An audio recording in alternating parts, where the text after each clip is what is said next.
on this drive. I'll explain to you guys what's going on in the 240 in just a bit.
Alright, so the 240's home, and she still has some stuff to button up. Let's head inside and we'll talk about the 240, what I've got done to it, what happened to it, and future plans for the car. So let's go inside. But before we do that, let's double check to see if it's still leaking any coolant. I'm not seeing much. Oh, there is a spot right there. And I think that's about it. Alright guys, change of scenery here.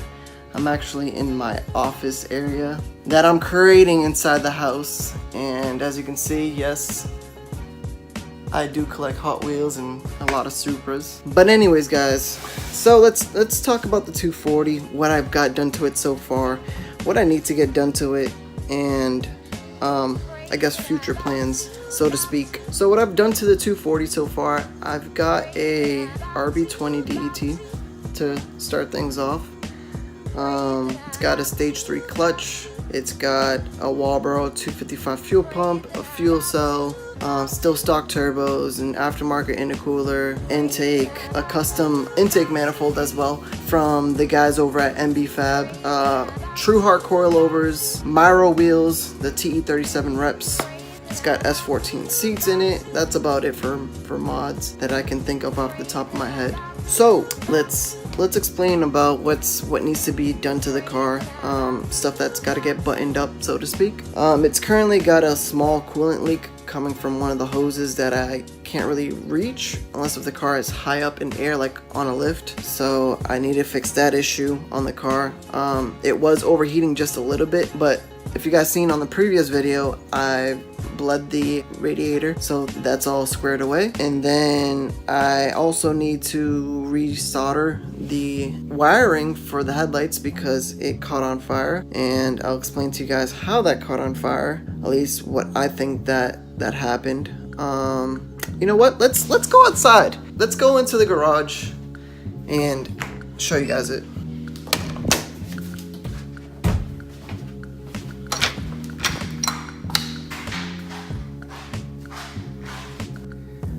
Alright, so I already took off the relay off of here and taped off the wires with electrical tape.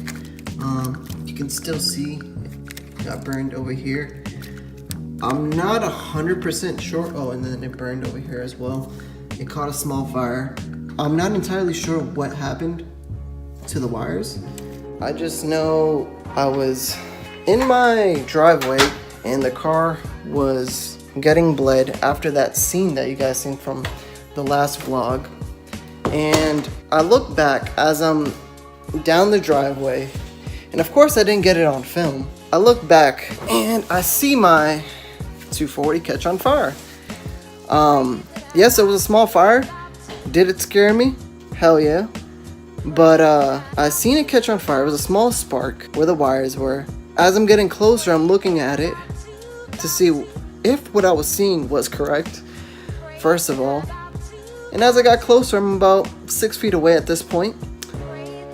I see a small fire happening, about, I would say, this big. And I started panicking. All I said was, "Hey Astrid, the car is on fire." And Astrid said, "Hey Kenny, shut that shit off." And all I kept saying was, "Oh shit!"